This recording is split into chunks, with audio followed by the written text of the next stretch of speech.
In section 2.2, you're also going to be reviewing some things from Algebra 1 and then on into Algebra 2 math analysis. So one of the first things that I asked you for is an x-intercept, and this is where the line is going to cross the x-axis. Well, if it's crossing the x-axis, then you know with certainty that your y value has to be 0.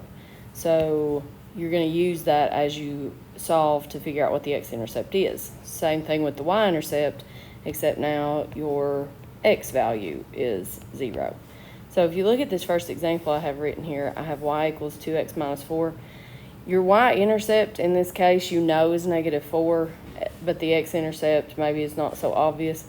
So we're going to let y be equal to 0 and then solve for x. So you have 0 equals 2x minus 4. We have to solve, so I have to add 4 to both sides and then divide by 2. So my x-intercept would be at 2. If it asks for an ordered pair point, of course that would be 2, 0, because you know that y is 0 from here and x is 2 from here. Y-intercept, you are going to let x be equal to 0, and then you're going to solve for y. Or knowing that it's linear, then you can put it into the y equals mx plus b, and you know that b is also going to be your y-intercept. So we have y is equal to 2 times 0 minus 4. So my y-intercept is at negative 4. If it wants an ordered pair point, 0, negative 4.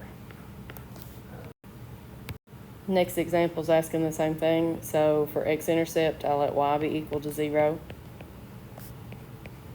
And then solve for x. So I have 5x is equal to negative 40. So x would be equal to negative 8. Again, if they want an ordered pair point, you need negative 8, 0. Y-intercept, I don't want to go through the process of solving that for y, so I'm going to let my x be equal to 0, and I'm going to solve for y. So I have positive 2 is equal to negative 40, divide by 2 so that y is equal to negative 20. And again, if they want an ordered pair point, you would have, of course, 0, negative 20.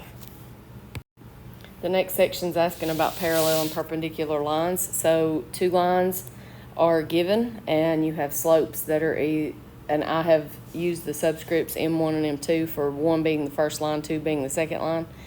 If those slopes match exactly, then you have parallel lines. If that is not the case, that doesn't guarantee that it's perpendicular. You have to check to see if when you multiply them together, you end up with a product of negative 1. And if that's not the case, that just means that the lines are going to intersect. So for this first example, I want to write an equation parallel to the given equation, and I want it to go through 4, negative 11. So the thing I need to know is that this is my first line, and I need to know what its slope is. So the slope of this line is negative 3. Then I'm going to come over here, and I have the parallel slope. Well, if they're parallel, then they have to have the same slope. At this point, you can use y equals mx plus b or point slope. I'm going to use point slope. You use whichever one you want. So y minus y1, and then in parentheses x minus x1. And this, of course, is my x1, y1, and I substitute this in. So I have y minus negative 11. My slope is negative 3, and then I have x minus 4. Now, online, I'm pretty sure it says to put it in slope-intercept form, so we have to solve this equation for y. So I have y plus 11 is equal to negative 3x plus 12, and then I subtract 11, and I end up with the equation negative 3x plus 1. Next one wants us to write an equation that's perpendicular to this line. So again, this is going to be my first line, and I need to know its slope. If it's not solved for y, you want to go through the process of doing that so that you can establish what that first slope would be. So now I need the perpendicular slope. So to do that, you either remember that you're going to flip it and multiply by 1. Alternatively, you can use this equation if you forget what that process is. I know that that has to be true if these two lines are going to be perpendicular. So I know what M1 is, so I'm going to plug that in here. And then I'm trying to solve and figure out what my second line's slope is. So I divide by 5. So the slope of the second line is going to be negative 1/5. So I'm going to come over here. I have a slope of negative 1/5. And then, of course, I have x1, y1 given. So I have y minus y1 is equal to the slope times x minus x1. And I plug those in and solve for y. So I have y minus 2 is equal to negative 1/5 times the quantity x minus 5. So we distribute our negative 1/5. That's going to give me negative 1/5 x plus 1.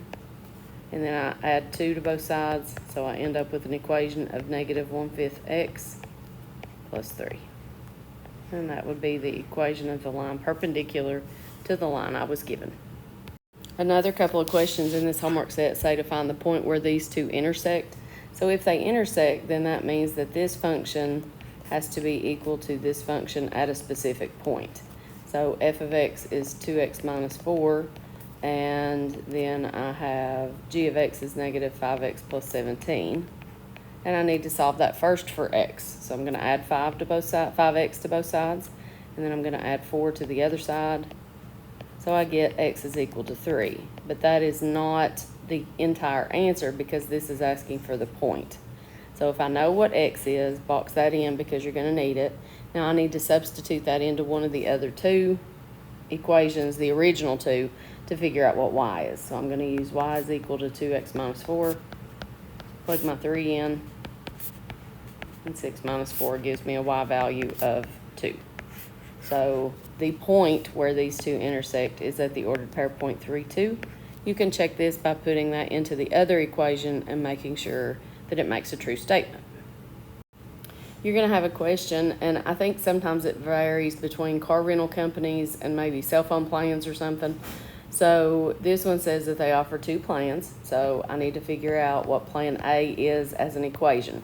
It says it's $30 a day, so I'm guaranteed that I'm going to pay $30 regardless how many miles I drive.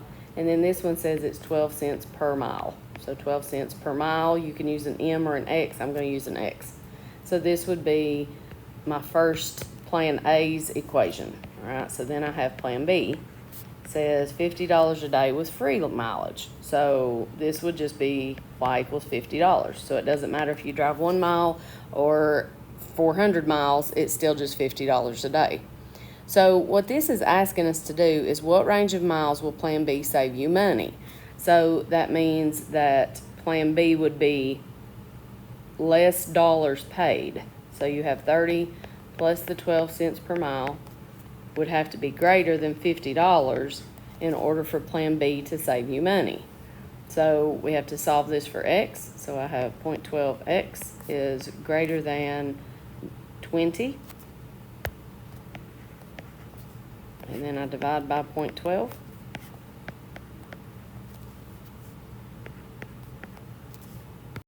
Which gives me 166.66666 ... Okay, those keep going. Now, the question says for what range of miles will plan B save you money? And it says to save money, the mileage must be greater than. You would type this entire thing out because that's how many miles you would save.